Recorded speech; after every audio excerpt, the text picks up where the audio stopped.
ठीक है, 10 को भी इसी में संबद्ध करते हैं। माननीय डॉक्टर मान सिंह जी। माननीय सभापति महोदय, पुरानी पेंशन की मांग लगातार शिक्षक कर्मचारियों अधिकारियों के द्वारा की जा रही है और ये बहुत ही हास्यास्पद स्थिति है।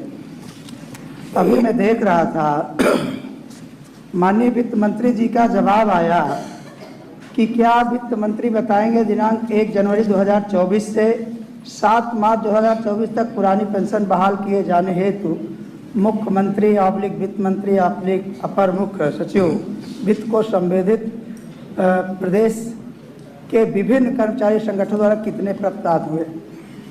माननीय मंत्री जी का उत्तर आया 8 पत्र प्राप्त हुए। माननीय सभापति महोदय, इसकी गहनता से जांच कराई जाए, क्योंकि लगभग 20 कर्मचारियों के शिक्षकों के संगठन हैं जो लगातार सरकार को पुरानी पेंशन की मांग को लेकर पत्र प्रेषित करते रहते हैं। इसकी एक बार जांच अवश्य कराई जाए। दूसरा बिंदु जो सबसे महत्वपूर्ण है, माननीय सभापति महोदय, क्या नई पेंशन योजना के अंतर्गत कर्मचारियों में असंतोष व्याप्त है। माननीय सभापति महोदय, मंत्री जी का उत्तर आया कि नहीं।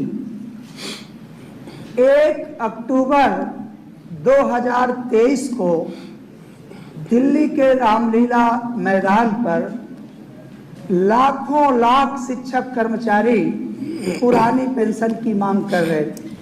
माननीय सभापति महोदय, मुझे यह पता नहीं कि वह कौन सा जश्न मनाया जा रहा था रामलीला के मैदान पे कि नहीं हमें पुरानी पेंशन नहीं चाहिए इसलिए हम सब लोग इकट्ठा हो रहे हैं।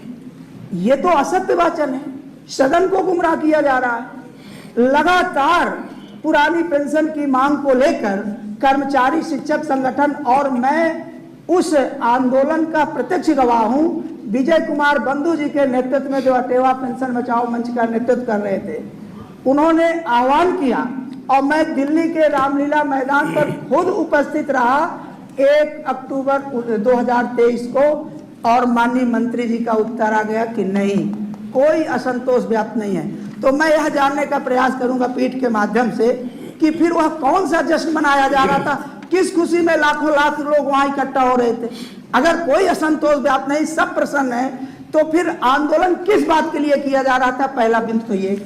दूसरी बात, माननीय सभापति महोदय, पुरानी पेंशन बहाल किए जाने की वर्तमान में सरकार के पास क्या कार्य योजना है, इसमें मैं माननीय सभापति महोदय आपका ध्यान जरूर आकर्षित कराना चाहूंगा कि राजस्थान, छत्तीसगढ़ में वर्तमान में भारतीय जनता पार्टी की सरकार है और वर्तमान में इन 2 राज्यों में पुरानी पेंशन व्यवस्था लागू है। दूसरी बात कि एक तरफ बहुत बड़ी बड़ी डींगे हाँकी जा रही हैं कि भाई हम राष्ट्रभक्त हैं, राष्ट्रवादी हैं, लेकिन जहां जल सेना, थल सेना, वायुसेना में पुरानी पेंशन लागू है, वहीं पर माननीय सभापति महोदय जो अर्धसैनिक बल हैं उनके लिए पुरानी पेंशन की व्यवस्था नहीं दी गई। तो ये कैसा माननीय सभापति महोदय, सैनिक बल जो है उनका प्रदेश सरकार, माननीय सभापति महोदय, वो आपने जो प्रश्न किया, ये माननीय सभापति महोदय, ये मैं सिर्फ यह जानना चाहता हूं कि ये डबल इंजन, ट्रिपल इंजन की सरकार बताते हैं, इसके बाद जब इस तरह का दोहरा चरित्र, दोहरा मापदंड, तो ये कैसा आपका चरित्र है उसको उजागर करता है। और दूसरी बात, माननीय सभापति महोदय, एक पत्र का मैं जरूर उल्लेख करना चाहूंगा। ये पत्र जब उत्तर प्रदेश के वर्तमान मुख्यमंत्री जी जब सांसद थे तो उन्होंने यह पत्र जारी किया जो वर्तमान में उस समय प्रधानमंत्री थे आदरणीय मनमोहन सिंह को। और मांग किया कि पुरानी पेंशन बहाल की जाए।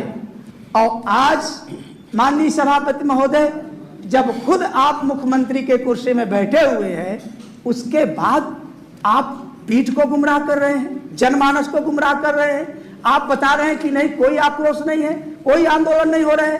तो माननीय सभापति महोदय, 1 तारीख का जो आंदोलन किया गया था दिल्ली के रामलीला मैदान पे, उसकी फुटेज निकाल लिया जाए और सरकार जो इस तरह का असत्य वाचन कर